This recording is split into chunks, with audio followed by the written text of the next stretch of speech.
My lucky number is 13. Bonjour et bienvenue dans 13, le podcast en français consacré à Taylor Swift. Mettez votre chapeau de cow-boy, sortez vos bracelets et suivez-nous dans l'incroyable univers de Taylor. Bonjour et bienvenue dans un nouvel épisode de 13. Je suis Natacha et je suis avec ma Swiftie préférée. Bonjour Natacha. Ça va? Ça va et toi? Ouais, ça va super. Avant de commencer ce nouvel épisode, je voulais prendre quelques secondes pour vous remercier de nous rejoindre chaque jour plus nombreux pour vos écoutes, pour vos retours, pour vos petits mots sur Instagram. Alors non seulement ça nous touche énormément, en plus de ça, on est hyper heureuse que ça vous plaise autant que nous, on s'amuse à le faire. Alors un grand merci à vous de nous écouter et d'être là tous les jours. Ouais, vraiment merci. On s'éclate, on échange énormément avec vous sur Instagram, on rigole beaucoup, donc merci. Vous êtes aussi fous que nous et c'est parfait.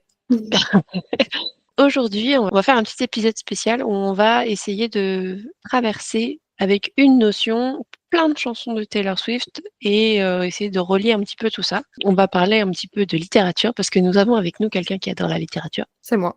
Voilà. Donc, ce qui est intéressant, c'est que dans les chansons de Taylor Swift, on a plein de références littéraires. Mais références littéraires, c'est vraiment un terme très large où on peut remettre beaucoup de choses de la littérature classique, contemporaine, des contes, des histoires pour enfants. Aujourd'hui, on va s'arrêter sur des thèmes qui sont quand même assez récurrents chez Taylor. On a classé un peu cet épisode en 4 chapitres précisément, puisque une histoire c'est fait de chapitres. Donc on s'est dit qu'on allait structurer notre propos comme ça. Et le premier chapitre qu'on a décidé d'ouvrir, c'est celui qui parle d'un personnage qui est très récurrent dans la discographie de Taylor Swift, c'est Peter Pan. Donc Peter Pan, c'est le garçon qui veut pas grandir. Tout le monde connaît son histoire. Elle en a parlé très tôt dans sa discographie. Donc on va essayer de dérouler tout ça. Dans Miss Americana, elle fait des références à ce syndrome de Peter Pan. Donc c'est un syndrome qui veut que les célébrités resteraient bloquées à l'âge auquel elles sont devenues célèbres ou elles ont commencé leur carrière. Et comme Taylor, elle est devenue célèbre très jeune, et bien en fait, elle va l'utiliser de plein de façons à travers ses chansons. Évidemment, Peter Pan, il ne veut pas grandir, donc on a effectivement une chanson qui s'appelle Never Grow Up, on pourrait pas faire plus littéraire, qu'on retrouve sur Speak Now. C'est une ballade très mélancolique où elle se parle à elle-même. Elle demande à sa petite Taylor de jamais grandir. Elle répète ce mot darling, qui est en fait le nom de famille de Wendy dans l'histoire de Peter Pan. On retrouve cette notion un peu dans The Archer sur Lover, et où là par contre elle dit I never grew up, it's getting so old, et où là en fait c'est beaucoup plus cynique, c'est vraiment genre j'ai jamais grandi et ça commence à me fatiguer, ça commence à devenir agaçant. Et d'ailleurs dans Miss Americana, quand elle en parle, elle dit qu'en fait comme elle est restée bloquée un peu à l'âge où elle est devenue connue, elle a tout un pan de sa vie à rattraper en termes de maturité. Alors, moi je suis pas sûre qu'elle soit pas mature, mais bon, en tout cas c'est ce qu'elle estime à ce moment-là. C'est pas ce qu'elle veut dire aussi dans But Daddy, I Love Him, quand elle dit Growing up precocious sometimes mean not growing up at all. Ouais, exactement. C'est marrant cette phrase, à chaque fois je la situe pas, mais ça y est. T'as eu une épiphanie. Voilà, exactement. Clic, voilà, ça c'est fait. Et donc là, en fait, dans les deux chansons dont on a parlé, que ce soit Never Grow Up ou The Archer, c'est elle qui est Peter Pan, c'est elle qui grandit pas. Alors qu'après, on va voir qu'il y a une espèce de changement de paradigme où là, par contre, elle s'adresse à Peter Pan.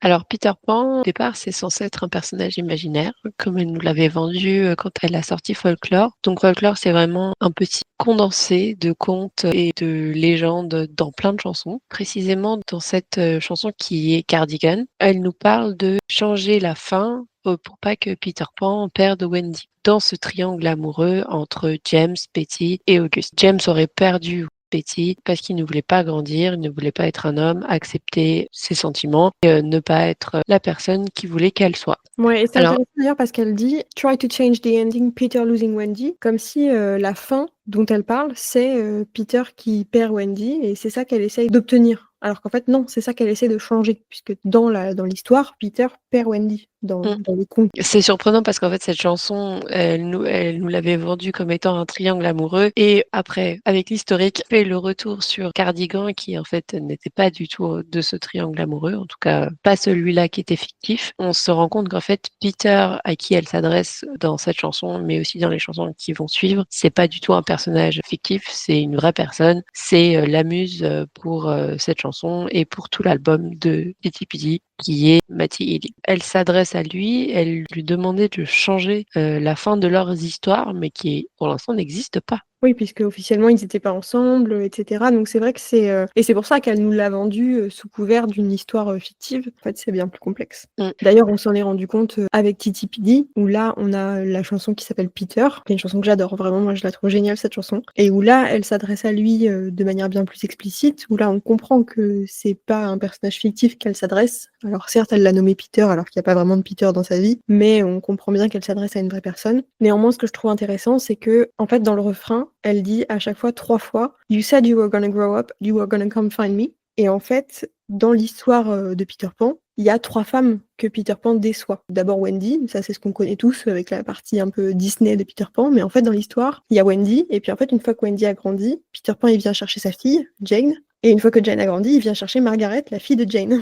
Il y a 3 générations qui se succèdent et j'ai trouvé ça intéressant que dans la chanson, elle fasse ce «You said you were gonna grow up, then you were gonna come find me» 3 fois parce que, Peter a déçu 3 femmes et peut-être qu'elle, Taylor, dans sa vie, a été déçue à 3 grosses reprises par ce Peter. Plus, dès le départ, elle dit Peter losing Wendy. Donc ça voudrait dire que Peter, dès le début, ferait les choses comme il faut et arriverait à grandir et aller chercher Wendy pour honorer ses promesses. Oui, d'ailleurs, c'est ce que Wendy lui demande depuis le début, c'est de venir avec elle dans la vraie vie finalement et de grandir avec elle. Dans cette chanson aussi, c'est assez évident. On s'intéresse un peu à justement tout ce qu'il y a autour de Titi Pidi. On sait que Matty Healy a plusieurs fois dit que lui, il se ressentait comme un Peter Pan. Probablement qu'il n'a jamais été assez mature pour vivre cette histoire d'amour avec elle. Il a dit qu'elle l'avait perdu au chapitre des enfants perdus. Et en fait, les enfants perdus sont les amis de Peter Pan qui l'accompagnent dans toutes ses aventures. Et les enfants perdus en anglais, c'est The Lost Boys. C'était le nom du groupe The 1975 avant qu'il s'appelle The 1975 en 2012. Et oui, madame. OK! Je ne savais pas. Voilà, en tout cas, ça clôture ce premier chapitre de notre épisode qui était consacré à Peter Pan, qui est un personnage, voilà, comme on l'a vu, très récurrent. Et on va s'attarder maintenant sur un deuxième personnage, chapitre 2, qui est aussi très présent dans la discographie de Taylor, et il s'agit de Alice au Pays des Merveilles. Et oui. Et si vous avez écouté notre top 5 sous-côté, donc vous savez que Wonderland, c'est une chanson que j'adore. Donc Alice au Pays des Merveilles, en anglais, c'est Alice in Wonderland. Cette chanson reprend énormément de codes de l'histoire. Alice au Pays des Merveilles, c'est un roman absurde où on suit les aventures de cette héroïne qui cherche son chemin à travers le pays imaginaire, qui est un endroit, ce pays imaginaire, qui a ses propres règles, un peu une logique particulière et un monde un petit peu différent du réel. Ouais, et Taylor, en fait, elle fait un parallèle entre ce monde imaginaire, Wonderland, et le monde réel dans lequel elle vit, mais qui n'est pas le monde réel de toi et moi, qui est le monde auquel Son elle monde. est confrontée à ce moment-là, qui est un monde où elle est scrutée, où elle est traitée par les médias de manière assez infâme, surtout à ce moment-là de sa vie. On est, quand elle écrit ça, sur 2014-2015. Je me demande si c'est pas même plus tôt parce que du coup, j'ai regardé la performance We Are Never Getting Back Together au Grammys du 2013. Parce que je me suis dit, c'est pas possible qu'elle ait choisi ce thème-là, ou alors c'est un thème imposé. Comme ça, de sa tête, ça se trouve, elle avait déjà cette idée de Je Wonderland. pense que c'était un easter egg. Et ouais, c'est ce que je me suis dit. Je me suis dit, elle nous l'a mis sous le nez et elle devait être en train d'écrire 1989 à cette époque-là, puisque j'ai Ouais. regardé la date des Grammys qui était en février 2013. Ce qui est surprenant parce que Wonderland, du coup, c'est une piste ajoutée, je crois. Elle est pas officiellement Une sur chanson bonus, ouais. Ouais. Elle l'a peut-être réécrite et elle s'est dit non, ça va pas avec l'histoire. Et puis finalement, elle l'aimait bien quand même. Donc elle l'a collée dans l'album. Oui, je pense que c'est ça. Donc la performance dont tu parles, pour ceux qui seraient un petit peu perdus, qui nous écoutent, c'est donc les Grammys de 2013 où Taylor Swift a chanté We Are Never Getting Back Together. Et en fait, le thème de la performance, c'était le chapelier fou, donc celui qui est dans Alice au Pays des Merveilles. Donc elle avait un grand chapeau haute forme, tous les danseurs étaient costumés. Oui, il y a un lapin. Enfin, on Voilà. retrouve vraiment tous les personnages d'Alice au Pays des Merveilles dans cette performance qui était assez intéressante. Et c'était vraiment très longtemps, 2 ans, quoi. Ouais, c'est ça. 2 ans avant la sortie de 1989. Donc, dans les paroles, on retrouve plein de clins d'œil à cette histoire d'Alice au Pays des Merveilles. Donc, elle dit on a pris un mauvais chemin et on est tombé dans un trou de lapin. Un coup de lapin. En français, c'est moche. Mais donc en anglais, c'est le fameux rabbit hole, donc qui est une expression qui est devenue assez commune en Commune. anglais, de dire je suis tombée dans un trou de lapin. Mais qui en fait vient de Lewis Carroll, qui donc tombe dans le terrier du lapin. Alice Ouais, tombe dans le terrier du lapin. voilà, c'est comme ça qu'on dit. Dans le trou du lapin. dans le terrier du lapin. Et c'est de là qu'elle arrive au pays imaginaire. Enfin, c'est en passant par le terrier du lapin qu'elle arrive au pays imaginaire. Mais en fait, dans la langue anglaise, du coup, c'est devenu une expression hyper. J'ai perdu Natacha. C'est le moment qu'on vous révèle quelque chose parce que, comme on n'aime pas cette expression de trou de lapin, avec Natacha, quand on tombe effectivement dans un rabbit hole, on parle de chien trou. Alors, ne nous demandez pas pourquoi, c'est une private joke. Peut-être que certains d'entre vous la comprendront. Toujours est-il que, comme on a voulu franciser le terme, un peu comme nos amis québécois, eh bien, quand on parle de ça avec Natacha, on parle d'un chien trou. Et donc, elle est morte de rire face à moi. J'en ai les larmes aux yeux. Toujours est-il que ce terrier du lapin est devenu très populaire dans la langue anglaise pour parler du fait de tomber, en fait, la tête la première dans un sujet très profond. Et donc, c'est exactement ce que décrit Taylor Swift quand elle parle de tomber la tête la première dans cette histoire d'amour dans laquelle elle est tombée éperdument, alors qu'en fait, c'était pas vraiment une réussite. Il y a d'autres phrases aussi. Il y a les Curious Mind, donc ils sont tous un peu bizarres dans cette histoire d'Alice au Pays des Merveilles. Et puis le fameux chat, je sais même pas comment il s'appelle en français. Jamais été une fan de Alice au Pays des Merveilles quand Je j'étais crois qu'en petite, français, c'est le chat de Cheshire. qui est assez spécial, qui fait un peu peur d'ailleurs. En fait, c'est un chat qui a un grand sourire et il disparaît et il apparaît à sa guise, mais par contre, quand il disparaît, c'est son sourire qui disparaît en dernier et ça forme un croissant de lune. Ça en dit long sur son histoire d'amour, s'il disparaît et qu'il apparaît à sa guise. Bah, d'ailleurs, on a longtemps pensé que cette chanson était sur quelqu'un, alors qu'en fait, il est très probable qu'elle soit sur quelqu'un d'autre. Quand elle a sorti 1989 Taylor's Version, en parlant de Wonderland, elle dit qu'elle appartient à ce moment-là de sa vie à une culture qui prétend libérer les femmes tout en les traitant avec la rigueur de l'époque victorienne. Et en fait, l'époque victorienne, c'est à ce moment-là que le conte de Alice au Pays des Merveilles a été écrit. Ça a été écrit à ce moment-là comme une histoire qui voulait se moquer des normes victoriennes, puisqu'à ce moment-là, on écrivait certes des histoires pour les enfants, mais qui étaient que des histoires très dures, très moralisatrices, alors que Lewis Carroll, lui, voulait juste écrire une histoire un peu absurde, un peu loufoque. À ce moment-là, en fait, Alice au Pays des Merveilles s'est mis en opposition avec tout ce qui se faisait en littérature à cette époque-là, justement pour se moquer des normes et des usages de l'époque. On sent le bac L là, qui avait vu ça au bac. Je vais essayer de redevenir sérieuse. Il y a beaucoup d'autres références à Alice au Pays des Merveilles dans les clips de Taylor. J'ai re-regardé le clip de I Bet You Think About Me, mais quand elle est à table avec les enfants, on n'entend pas vraiment ce qu'elle dit et à un moment, elle sort un lapin du chapeau. Bon, c'est évident que c'est une référence à ce conte. Ouais, il y a aussi le moment où sa robe passe du blanc au rouge. Et d'ailleurs, c'est des couleurs qui sont très présentes dans le clip de manière générale, le blanc et le rouge.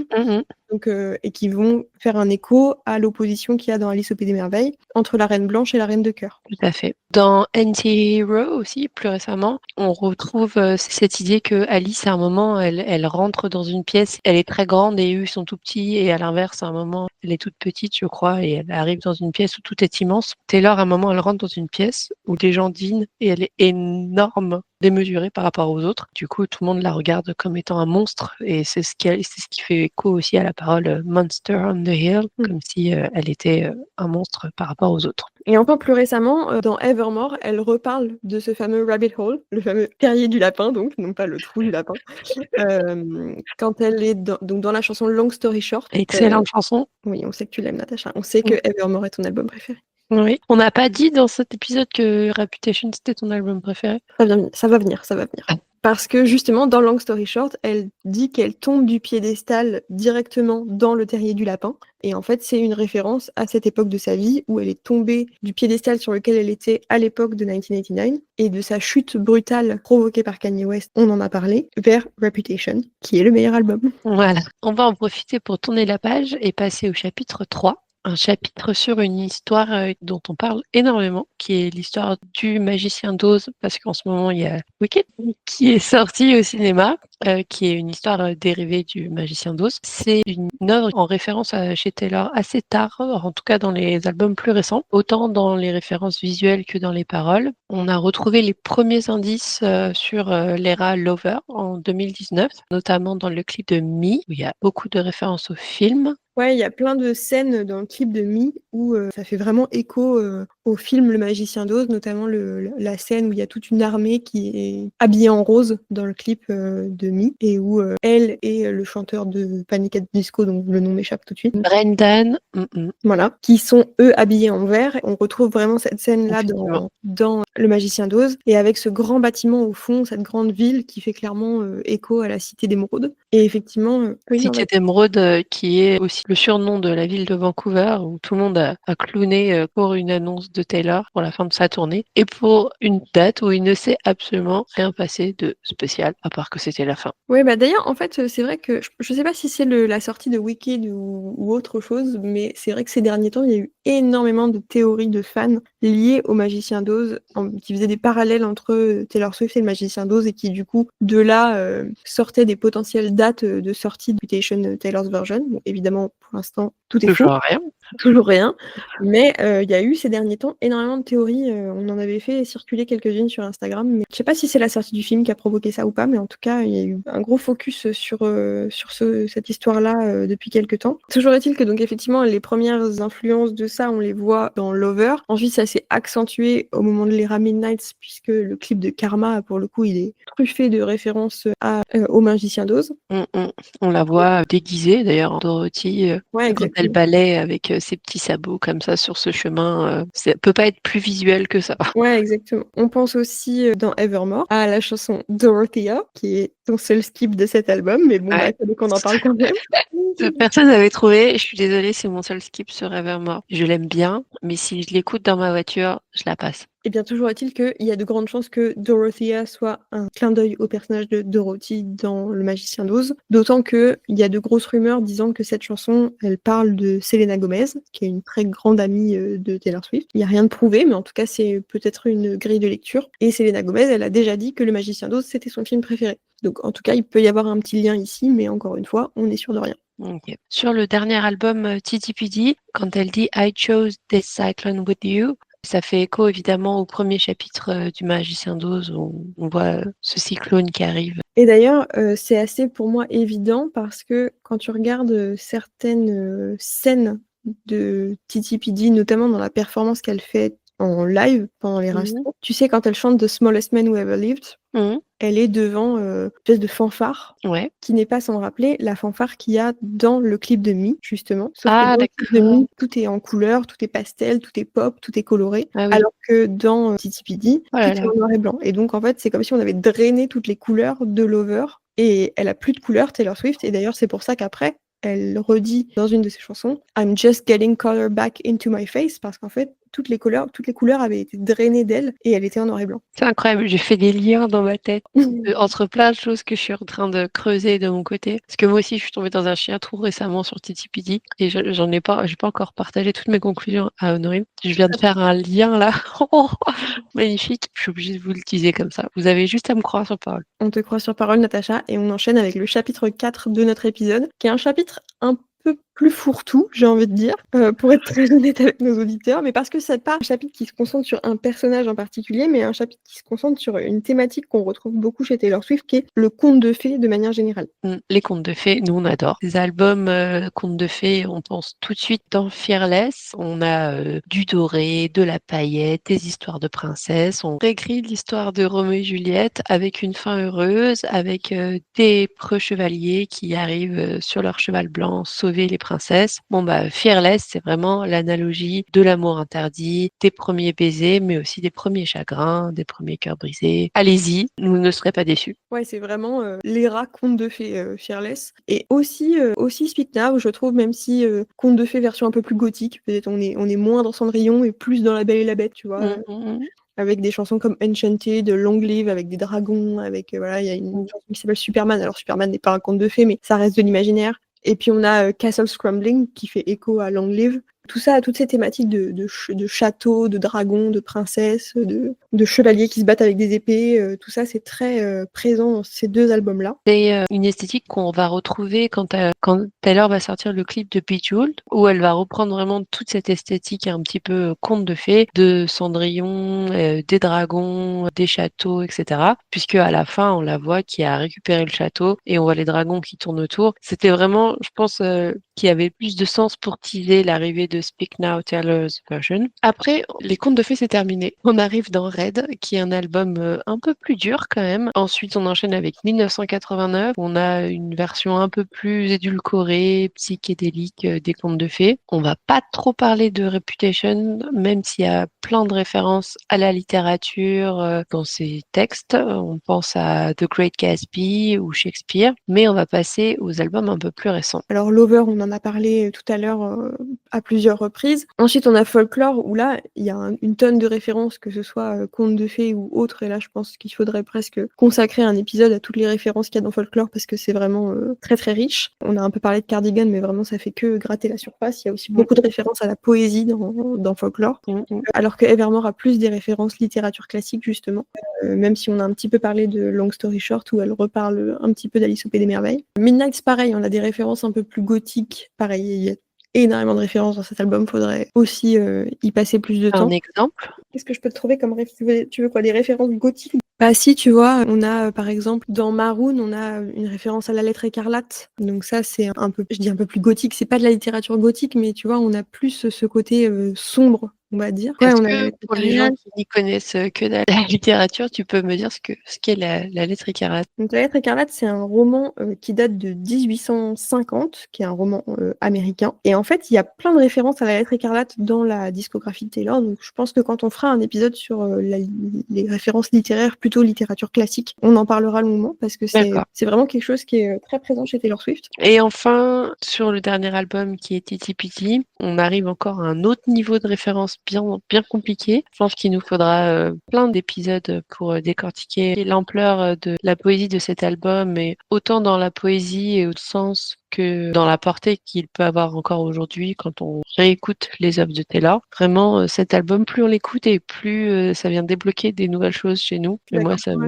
on a déjà parlé de Peter. Bien évidemment, si on est dans l'imaginaire, on ne peut pas ne pas parler de La Petite Sirène. Ouais, puisque elle a cette chanson But Daddy I Love Him, qui est pour moi une des meilleures chansons sur cet album. Peut-être même des meilleures chansons. Peut-être même une des meilleures chansons tout court. Ça a tout de suite été vu par les fans comme une référence, puisque, alors pas à La Petite Sirène le conte, mais La Petite Sirène le Disney, donc, qui d'ailleurs est sorti en 1989. Évidemment. Et où en fait Ariel a cette phrase de dire But Daddy I Love Him. Je crois qu'en français elle dit Mais père, je l'aime. Alors que meuf, t'as 16 ans, arrête. Mais toujours est-il que c'était clairement une référence à La Petite Sirène, et donc on ne pouvait pas ne pas l'évoquer en parlant de l'imaginaire. Je pense qu'on a fait le tour de tout ce qu'on avait écrit. Si vous avez d'autres références à la fois littéraires ou autour des 4 chapitres qu'on vient de voir, n'hésitez pas à nous les partager, parce que on ne prétend pas tout savoir. On est aussi là pour débattre avec vous. Pour terminer ce petit épisode, on va reprendre notre petite question qu'on se pose à chaque fois. Honorine, quelle chanson tu écoutes en boucle en ce moment? Taylor Swift ou pas Taylor Swift? Non, en ce moment, j'écoute pas mal la chanson A Bar Song de Shabouzey. Shabouzey, je sais pas comment on prononce son nom, le pauvre. Mais en fait, je l'ai entendu quand il a fait sa performance au Grammy. Je trouvais ça trop cool et du coup, je l'écoute tout le temps. Et en fait, ce qui me fait marrer, j'adore quand Internet fait ça, c'est que donc la chanson s'appelle A Bar Song, mais entre parenthèses, tipsy, donc un peu bourré, quoi. Et du coup, quand tu tapes le titre de la chanson sur Google, vous essayerez chez vous, et ben l'écran de Google se penche. Ah, c'est rigolo. Et voilà, j'aime bien quand Internet fait ce genre de choses. C'est rigolo. En ce moment, qu'est-ce que j'écoute? Je suis amoureuse de Ben Mazué depuis des années, et il a sorti pas encore son nouvel album. Alors, on enregistre cet épisode, il sortira à la fin du mois, mais il a sorti des nouvelles chansons, dont une chanson qui s'appelle Famille, qui me bouleverse, que je trouve absolument sublime. Le talent de cette personne est pas assez reconnu. Donc, si vous aimez Ben Mazué, venez me faire signe. En tout cas, Natacha, c'était, je trouve, encore une belle journée pour parler de Taylor Swift. Merci beaucoup de nous avoir rejoints aujourd'hui. Venez nous retrouver sur Instagram si vous ne nous suivez pas déjà. On s'amuse bien. Et puis à bientôt les Swifties. À très bientôt. Salut! Et voilà, c'était encore une belle journée pour parler de Taylor Swift dans notre podcast 13. Si cet épisode vous a plu, n'hésitez pas à vous abonner pour ne manquer aucun épisode et suivez-nous sur Instagram @13.podcast. Vous pouvez également nous écrire pour nous proposer des idées d'épisodes, des chansons analysées ou d'autres théories. Et d'ici là, à bientôt les Swifties. My lucky number is 13.